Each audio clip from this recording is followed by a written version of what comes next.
The book of Isaiah, chapter 16. Send ye the lamb to the ruler of the land, from Salah to wilderness, unto the mount of the daughter of Zion.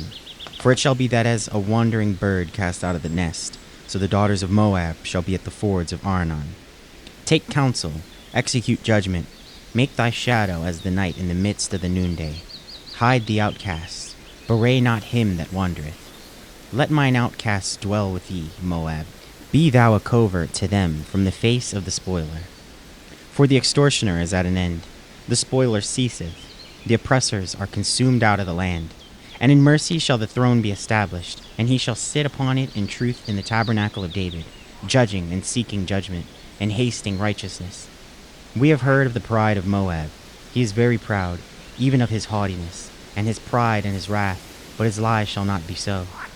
Therefore shall Moab howl for Moab. Every one shall howl. For the foundations of Kirhasheth shall ye mourn. Surely they are stricken. For the fields of Heshbon languish, and the vine of Sibmah. The lords of the heathen have broken down the principal plants thereof. They are come even unto Jazir. They wander through the wilderness. Her branches are stretched out. They are gone over the sea. Therefore I will bewail with the weeping of Jazir the vine of Sibmah. I will water thee with my tears, O Heshbon, and Eleah. For the shouting for thy summer fruits and for thy harvest is fallen. And gladness is taken away, and joy out of the plentiful field. And in the vineyards there shall be no singing, neither shall there be shouting. The treaders shall tread out no wine in their presses. I have made their vintage shouting to cease.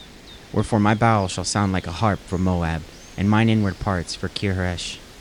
And it shall come to pass, when it is seen that Moab is weary on the high place, that he shall come to his sanctuary to pray, but he shall not prevail. This is the word that the Lord hath spoken concerning Moab since that time. But now the Lord hath spoken, saying, Within 3 years as the years of a hireling, and the glory of Moab shall be contemned, with all that great multitude, and the remnant shall be very small and feeble. Isaiah chapter 17. The burden of Damascus. Behold, Damascus is taken away from being a city, and it shall be a ruinous heap.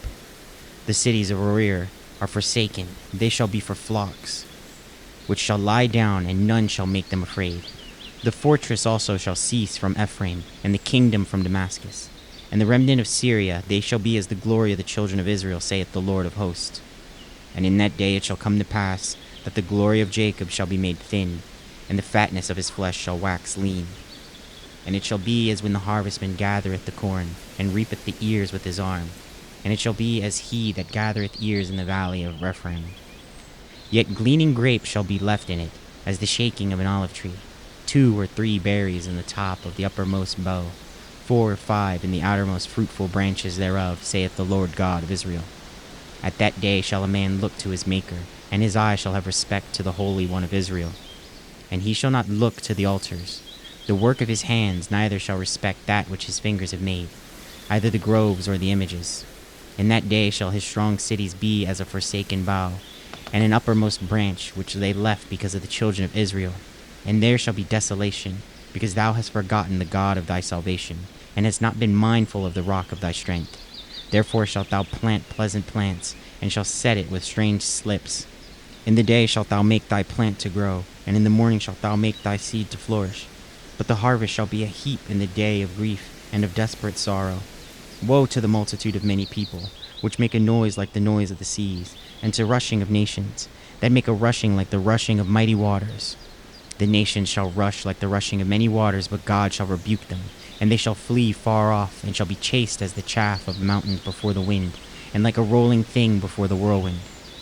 And behold, at evening tide trouble, and before morning he is not. This is the portion of them that spoil us, and the lot of them that rob us.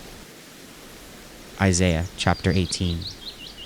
Woe to the land shadowing with wings, which is beyond the rivers of Ethiopia, that sendeth ambassadors by the sea, even in vessels of bulrushes, upon the waters, saying, Go, ye swift messengers, to a nation scattered and peeled, to a people terrible from their beginning hitherto, a nation meted out and trodden down, whose land the rivers have spoiled. All ye inhabitants of the world and dwellers on the earth, see ye when he lifted up an ensign on the mountains, and when ye bloweth a trumpet, hear ye. For so the Lord said unto me, I will take my rest, and I will consider in my dwelling place like a clean heat upon herbs, and like a cloud of dew in the heat of harvest. For afore the harvest, when the bud is perfect, and the sour grape is ripening in the flower, he shall both cut off the sprigs with pruning hooks, and take away and cut down the branches. They shall be left together unto the fowls of the mountains, and to the beasts of the earth. And the fowls shall summer upon them, and all the beasts of the earth shall winter upon them.